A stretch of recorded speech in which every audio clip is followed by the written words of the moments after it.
Hello everyone, in first part of this video, I gave you one product to get rid of dandruff for good, that is 2% Ketoconazole Shampoo, and if you have severe dandruff then you can go for 2% Ketoconazole overnight lotion along with shampoo.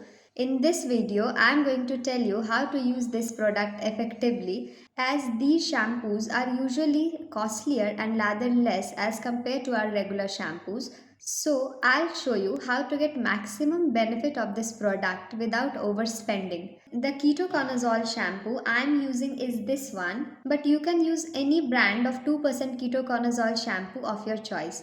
So first you need to wet your hair, then take some water in a bowl or mug and put a very little amount of ketoconazole shampoo in it and mix it well. Then apply it evenly on your head and leave it for 5 minutes. Then wash your hair and shampoo it with any regular shampoo of your choice. Use this method to get rid of dandruff forever. Don't forget to like, share and subscribe if you like this video. Thank you.